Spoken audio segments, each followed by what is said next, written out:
ये एनडीए के लिए भी एक मौका है, क्योंकि ये सरकार जो इस वक्त चल रही है, आप एक नाथ शिंदे को भी देख रहे हैं, महाराष्ट्र में चुनाव है। ऐसे में गठबंधन के तमाम साथी ललन सिंह तक से सबसे मिलकर प्रधानमंत्री अब आगे बढ़ रहे हैं।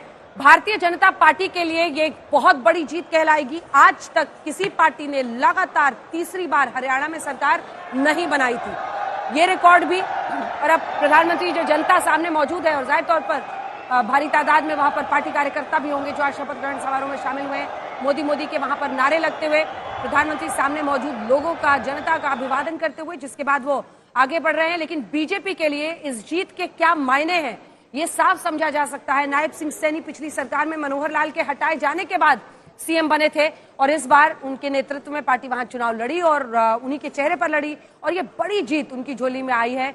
अशोक सिंघल हमारे सहयोगी वहां से जुड़ गए हमारे साथ, विनोद अग्निहोत्री जी लगातार बने हुए हैं, आशुतोष लगातार हमारे साथ बने हुए हैं।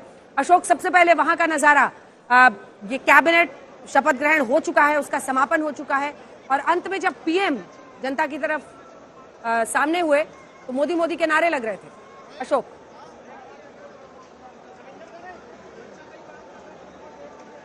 बिल्कुल, बीच में मोदी को श्री राम, मोदी योगी सबके नारे यहाँ पे लग रहे थे। जैसे कोई भी मंत्री पद की शपथ ले रहा था, उसके बाद जनता से आवाजें आ रही थी, मोदी को जय श्री राम या नायब सिंह सैनी को लेकर के नारेबाजी हो रही थी। तो लोगों में उत्साह है, जो बीजेपी कार्यकर्ता है, समर्थक है, काफी उत्साह है कि उनकी तीसरी बार बीजेपी की सरकार बनी है। अपने आप में एक इतिहास है अंजना। और यहाँ पे तमाम आप जो दृश्य देख रहे थे इस पूरे शपथ ग्रहण समारोह में, तमाम बीजेपी के नेता, मंत्री और सहयोगी दल यहाँ सब मौजूद थे।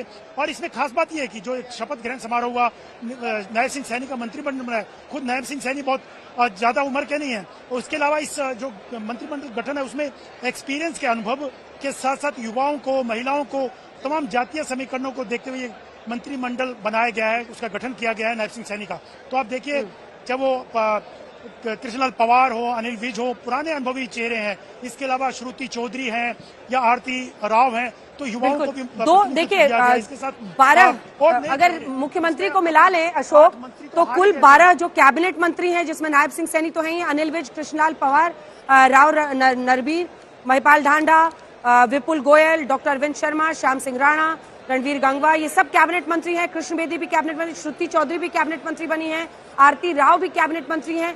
2 राज्य मंत्री हैं स्वतंत्र प्रभार, राजेश नागर और गौरव गौतम, 2 राज्य मंत्री बने हैं स्वतंत्र प्रभार के। अब अपनी बात पूरी कीजिए।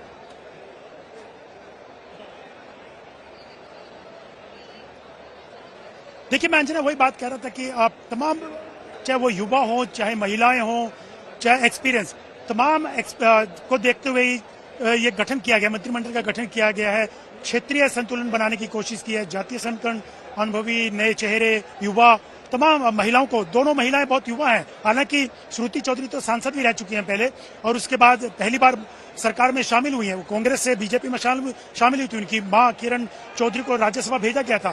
कांग्रेस की तेज तर्रार नेता मानी गई, बंसीलाल की पुत्रवधू हैं और ग्रैंड डॉटर हैं श्रुति चौधरी। किरण चौधरी जो है सुरेंद्र सिंह की पत्नी है। तो कांग्रेस के कद्दावर नेता रहे। बंसीलाल मुख्यमंत्री रहे हरियाणा, और कांग्रेस में एक समय में रेल मंत्री और डिफेंस मिनिस्टर हुआ करते थे। तो श्रुति चौधरी को ला करके मंत्रिमंडल में एक मैसेज देने की कोशिश की है।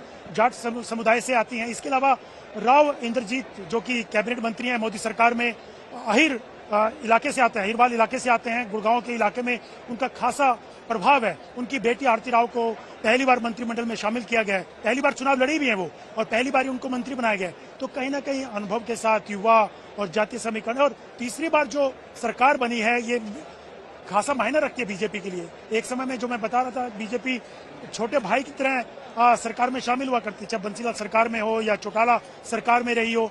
लेकिन पहली बार 2014 में अपने बूते सरकार बनाई, लेकिन 2019 में बहुमत नहीं आ पाया था। लेकिन 2024 में फिर बहुमत की सरकार बनाई, कोई सहयोगी नहीं है, अपने बूते 48 विधायकों की सरकार, 48 विधायक लेकर के सरकार बनाई। तो अपने आप में बहुत बड़ी बात है। और जिस ढंग से बीजेपी को लग रहा था, मनोहर लाल खट्टर को बीच में हटाना पड़ा था कि कहीं एंटी इनकम्बेंसी लग रही थी बीजेपी को, मनोहर लाल खट्टर को हटा करके नायब सिंह सैनी को मुख्यमंत्री बनाया गया। तो कहीं ना कहीं जो अपोजिशन